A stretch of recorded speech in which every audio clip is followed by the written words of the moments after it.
বিক্রম একটি হাসি নিয়ে দৃষ্টির দিকে তাকালেন। তিনি বললেন, মিসেস দৃষ্টি, আমি গতকাল আপনার আমাকে মেল করা ডিজাইন আইডিয়াগুলো দেখেছি এবং সত্যিই আমি বেশ মুগ্ধ হয়েছি। আপনি আমার অফিসে আসুন, যাতে আমরা আপনার ডিজাইনের বিস্তারিত বিষয় নিয়ে আলোচনা করতে পারি। জি ধন্যবাদ বিক্রম স্যার, দৃষ্টি গম্ভীরভাবে বলল।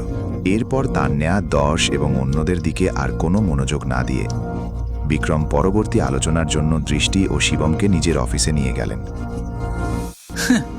তান্যার রাগে ফুঁসতে ফুঁসতে দৃষ্টি ও শিবমের পেছনের দিকে তাকিয়ে বিদ্রূপ করে বলল, ভাগ্যটা ওর পক্ষে ছিল বলেই হয়েছে। নিজের সামান্য প্রতিভা নিয়ে সে কিভাবে এমন গয়না ডিজাইন করার কথা ভাবতে পারে যা চেয়ারম্যানের পছন্দ হবে। আরে চেয়ারম্যানের তো গয়না সম্পর্কে কোনো জ্ঞানই নেই। গয়না ডিজাইন সম্পর্কে তিনি আর কতটাই বা বুঝবেন। তারা কেউই আশা করেনি যে চেয়ারম্যান বিক্রম দৃষ্টিকে সাহায্য করবেন, এমনকি পুরো অফিসের সামনে তাদের অপমানও করবেন।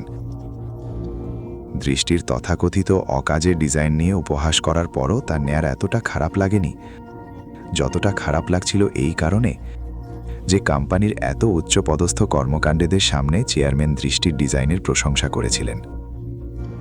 পরিবারের একজন জ্যেষ্ঠ কর্মকার সান্ত্বনা দিয়ে বললেন, চিন্তা করো না তান্যা, দৃষ্টির অভিজ্ঞতা অনুযায়ী এটা একেবারেই অলৌকিক ঘটনা হবে যদি চেয়ারম্যান তাকে তার বর্তমান মানদণ্ড অনুযায়ী ইন্টার্নশিপের প্রস্তাবও দেন। ডিজাইন বিভাগের একজন ম্যানেজার বললেন, একদম ঠিক বলেছ তান্যা, তুমি কোম্পানির প্রধান জুয়েলারি ডিজাইনার। সময় এলে তুমি দৃষ্টিকে শেখাতে পারবে আসল গয়নার ডিজাইন বলতে কি বোঝায়। তানিয়া কুটিল হাসি দিয়ে বলল, কোম্পানিতে আলাদা পরিচিতি পাওয়ার জন্য এদের ডিজাইনের ওপর ভরসা করা শুধু স্বপ্ন দেখার মতোই। অন্যদিকে বিক্রম ব্যক্তিগতভাবে দৃষ্টি ও শিবমের জন্য কফি তৈরি করে তাদের সামনে কফির কাপ রাখলেন। এত আনুষ্ঠানিক হবার কোনো দরকার নেই, আরাম করে বসুন। বিক্রম নিজের আসনে বসে বিনয়ী ভঙ্গিতে বললেন, আমি বিশ্বের রাজা ডিজাইনটি নিয়ে অত্যন্ত সন্তুষ্ট। আপনি আমাকে যে খসড়াটি পাঠিয়েছেন সেটি আমার দেখা সবচেয়ে চমৎকার ও প্রভাবশালী ডিজাইনগুলির একটি। ওদিকে সভাপতির কার্যালয়ে শিবমের পরিচয় করিয়ে দেওয়ার আগে দৃষ্টি তাকে ধন্যবাদ জানাল। The king of the world ডিজাইনটি আমি এবং আমার পাশে বসে থাকা এই ভদ্রলোক শিবম, আমরা দুজনে মিলে ডিজাইন করেছি। ও, বিক্রম মুগ্ধ হয়ে বললেন, তাহলে এখানে যিনি বসে আছেন তিনি কি আপনার স্বামী? দৃষ্টি মাথা গানার আগে এক মুহূর্তের জন্য দ্বিধায় পড়ে গেল। বিক্রম হেসে বললেন, আমি আজ আপনাকে এখানে ডেকেছি কারণ আপনাকে জানাতে চাই যে আপনার গহনার ডিজাইনটি ইতিমধ্যেই পরিচালনা পর্ষদ দ্বারা অনুমোদিত হয়েছে এবং কোম্পানি প্রস্তুত পণ্যটির উৎপাদন শুরু করবে। সেই সময় আমি চাই আপনি ব্যক্তিগতভাবে এর উন্নয়ন ও গবেষণার তত্ত্বাবধান করুন। এই পণ্যের সঙ্গে সম্পর্কিত প্রতিটি বিষয়ে আপনি সম্পূর্ণভাবে দায়িত্বশীল থাকবেন। আমি ব্যক্তিগতভাবে দায়িত্বশীল থাকব? এই অপ্রত্যাশিত প্রস্তাবে দৃষ্টি বিস্মিত হয়ে গেল। সে ব্যক্তিগতভাবে নিজের গহনার উৎপাদন প্রক্রিয়ার তত্ত্বাবধান করতে পারবে এমন কিছু কল্পনা করার সাহসও তার কখনো হয়নি।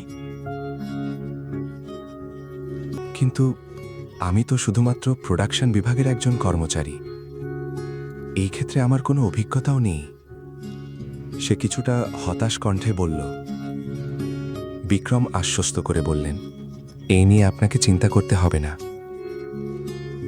নারায়ণ জুয়েলারি গ্রুপের নির্বাহী চেয়ারম্যান হিসাবে আমি আনুষ্ঠানিকভাবে ঘোষণা করব যে আপনার সৃজনশীল ডিজাইন আমার মানদণ্ড পূরণ করেছে। সেই অনুযায়ী আমি আপনাকে কোম্পানির ডিজাইন বিভাগের পরিচালক এবং প্রধান ডিজাইন কর্মকর্তা হিসাবে নিয়োগ দেব। তিনি স্পষ্টভাবে আরও বললেন, আমি ইতিমধ্যেই প্রয়োজনীয় নথিপত্র প্রস্তুত করিয়ে রেখেছি, একবার পড়ে দেখুন। যদি সবকিছু আপনার কাছে ঠিক মনে হয় তাহলে সই করে দিন। আমি আজই এই মুহূর্তেই পরিচালনা পর্ষদের সামনে এর ঘোষণা করে দেব।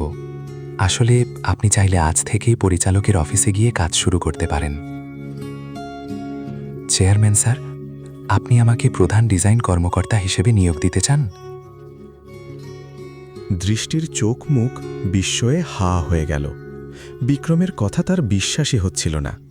তার মনে হচ্ছিল যেন সে কোনো স্বপ্ন দেখছে। বিক্রম শুধু তাকে ডিজাইন বিভাগের পরিচালকই নয়, প্রধান ডিজাইন কর্মকর্তা হিসেবেও নিয়োগ দিতে চাইছিলেন। এগুলো ছিল কোম্পানির ডিজাইন বিভাগের সবচেয়ে গুরুত্বপূর্ণ এবং সর্বোচ্চ ক্ষমতাসম্পন্ন পদ। এখানে আসার আগে সে জীবনে কখনো এমন সুযোগ পাওয়ার স্বপ্নও দেখেনি। তার সবচেয়ে বড় আশা ছিল চেয়ারম্যান যদি তাকে একজন সাধারণ জুয়েলারি ডিজাইনার হিসেবেও চাকরি দেন তাহলেই সে খুশি হয়ে যেত। কিন্তু সে কখনো কল্পনাও করেনি যে এভাবে তার স্বপ্ন পূরণ হবে এবং সে কোম্পানির শীর্ষ পদে পৌঁছে যাবে। দৃষ্টির স্বপ্ন তো প্রায় পূরণ হতে চলেছে, কিন্তু এরপর কি ঘটতে চলেছে